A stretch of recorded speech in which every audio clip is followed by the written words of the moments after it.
Have you ever thrown a party, bought the expensive snacks, curated the perfect playlist, put up the decorations, only to stand in the middle of your living room at 9 p.m.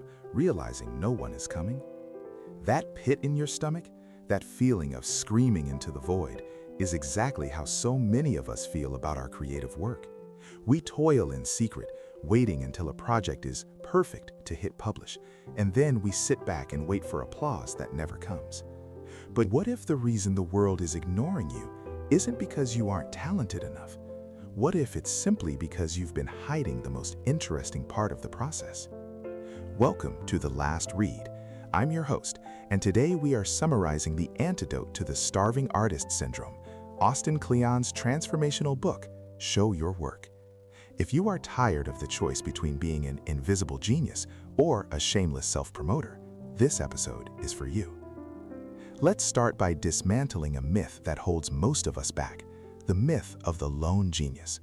We have this romanticized idea of the artist locked in a cabin, waiting for a lightning bolt of inspiration to strike, emerging months later with a masterpiece. Kleon argues that this is a lie.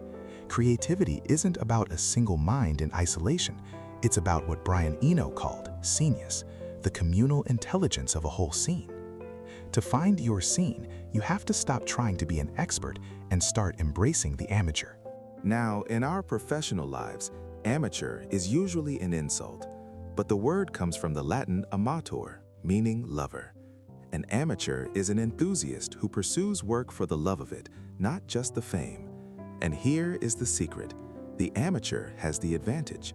While the expert is paralyzed by the fear of looking foolish, the amateur is willing to learn in public.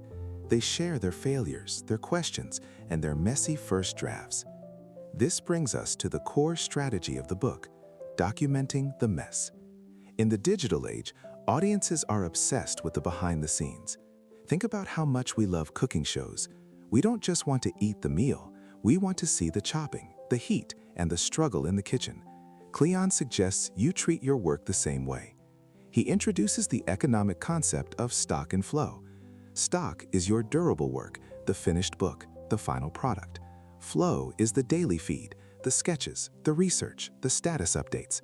If you disappear for 2 years to work on your stock, people forget you. But if you maintain the flow, you build an audience that is ready and waiting when you finally launch. The practical application of this is the daily dispatch. Find one small piece of your process to share every single day. It doesn't have to be profound. It could be a photo of your desk, a quote you found, or a mistake you made. But wait, doesn't this run the risk of turning you into a narcissist? How do you share without becoming human spam? It comes down to the vampire test. If your posts drain your audience, you're a vampire. If they energize your audience, you're an asset. The way to pass this test is through generosity. Don't just say, "Look at me." Say, "Look at this thing I found that might help you."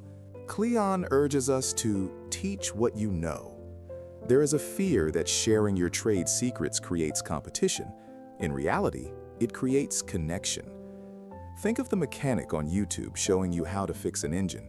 You probably won't do it yourself, but you trust him more because he showed you how. By teaching, you gain authority, not competitors. Of course, once you step into the light, you create a shadow. You will encounter trolls. The rule here is simple: don't feed them. If you engage with nasty comments, you lose. But don't let the fear of a black eye keep you out of the ring. You need to focus on longevity. Kleon borrows a method from Jerry Seinfeld. Get a wall calendar and put a big X on every day you do the work. Your only job is to not break the chain. Success isn't about going viral overnight. It's about the marathon. It's about sticking around long enough to be found. So here is the challenge. The mental shift is moving from product to process. The action is moving from hoarding to sharing. Don't wait until you are a genius. Don't wait until the work is perfect. The world doesn't need more polished experts. It needs more enthusiastic amateurs. As you turn off this episode, ask yourself, what is one small, imperfect thing I can share today? A sketch? A sentence? A realized mistake? Find it, post it, and start building your own scene. Thanks for listening to The Last Read. If you want to dive deeper into these tactics, you can find a link to buy Show Your Work in the show notes. Now, go show your work.